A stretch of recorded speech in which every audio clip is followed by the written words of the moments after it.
So my name is Brandon Carpenter. I'm an ag specialist here on the farm. I'm going to talk to you right now about some weeding equipment that we have on loan. Lockie here in the front. If you want to talk to her about any of the equipment they have some really neat equipment. It's from Poland, is that right? Mm-hmm. So it's a Polish company that creates all these kind of weeders so you don't have to use pesticides. Europe's a little bigger on organic and organic production than we are here. So on some of these things, they've really come up with some good ideas on how to deal with weeds. What we're going to demo for you today is a couple of things that we're looking forward to maybe using in orchards, vineyards, and we'll have some berry plantings here in the next, next year we'll be planting some raspberries and blackberries and blueberries. So we're going to hopefully be able to use these machines for that. The back one, the Zuza 3, we actually used that this year on strawberries. It worked really well. You don't want to let the weeds get out of control. It works better when the weeds are young, but if you know weeders, all weeders work better when the weeds are young. But the one thing I would do, and we'll actually have another strawberry planting next year that we'll do this on, is I'm gonna plan on planting those strawberries at 18 inches instead of 12. Our normal spacing's 12 inches.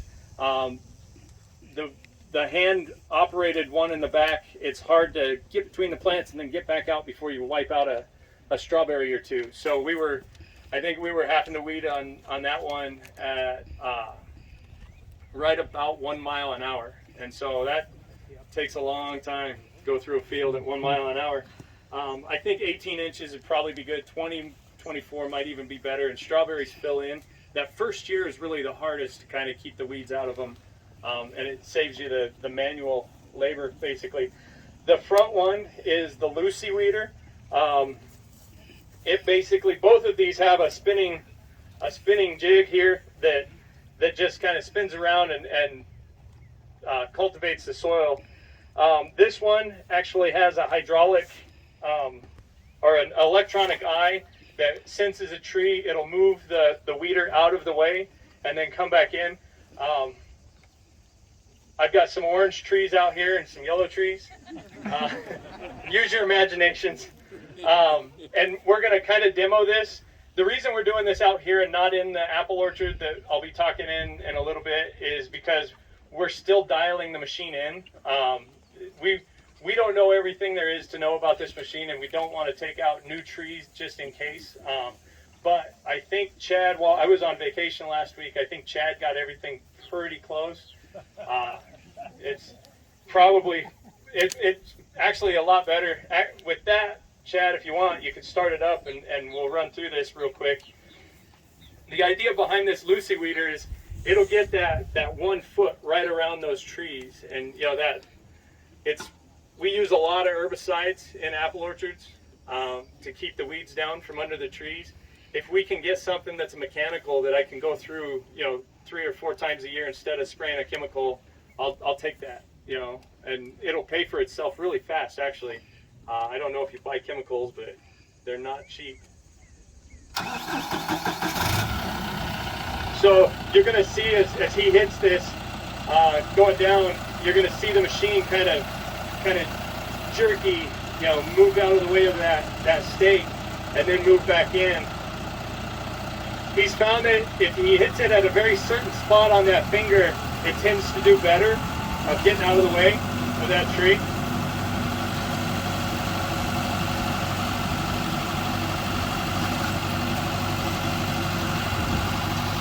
And you guys can move in if you want.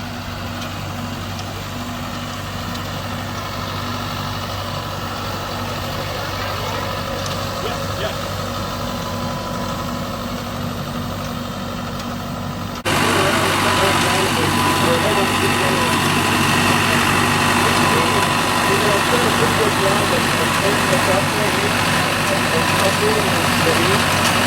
You can see it's done a pretty good job of tearing this up right here and uprooting the weeds. again, if the weed were young, it would do an even better job. But it's surprisingly hard to cultivate weeds to have them at the perfect size for a field day. I didn't think it would be as difficult as it was, but I had to mow these. These were, almost knee high, and we thought they'd be a little closer to where we wanted them. But, how deep is he going? so that's a good question. The weeders actually have a way you can set the depth, and these little spinners, you can change them out. So these fit on that one as well as that one. That one's got a blade on it, so it's almost like a lawnmower blade, but vertical. But they have a cup under here, this little plastic cup, and you can adjust this up or down so these spring tines go whatever depth you want. The instruction manual has different depths for different soil types. So if you're in a fluffy soil, something that's pretty new, like maybe a new apple orchard or something that's been worked up recently, it says you can put it up to, I think it's 1 to 2.5 inches in depth. If you're in a vineyard or something that's been there established for 10 years and you've got a really compact soil under there because it hasn't been worked in a while, it says to adjust that to a more shallow, so you would go like 1/2 inch to, I think, 1.5 inches was what it said. The manual actually says exactly what you should do, but I think that's close to what it's saying. So it really depends on your soil and how long it's been since it's been cultivated. And I would assume that's something just to keep you from burning up the hydraulic motor on it. Or we did have some issues with them when you put them down. If you don't have it revved up high enough, it'll just stop. And maybe if you had it too deep, it would also stop, and stop spinning. But good question. Any more questions? Are you able to put larger, spinning tines on, like carousels? The question was, can we put larger carousels on, or the spinners? Not on these. They're kind of designed, so the Lucy weeder's designed with that finger that senses the tree and moves it out of the way, so you wouldn't want to get much bigger than that finger, On the Zuza weeder, I think you maybe could, if they made them. I don't know that they make them.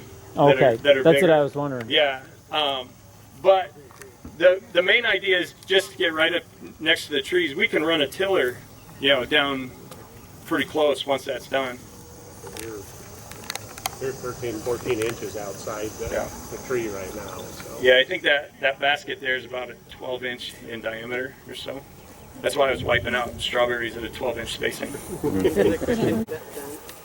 Yeah, is it difficult to raise and lower that carousel thing, or is that a pretty That's a good question. Is it difficult to raise and lower that carousel? Not at all. It's some 4 bolts? bolts, 5 bolts. Yeah, it's pretty easy to adjust it. Okay. There's 2 bolts on the shaft that comes down, and then there's bolts on the outside of those discs that you just loosen them up and it slides pretty easily. Great. And then on the Lucy weeder, there's a roll pin if you want to change out or that, and it's spring loaded, and there's a kind of a dome underneath it to kind of help the guide. Okay. Question on the height of that machine is going to take out lower branches.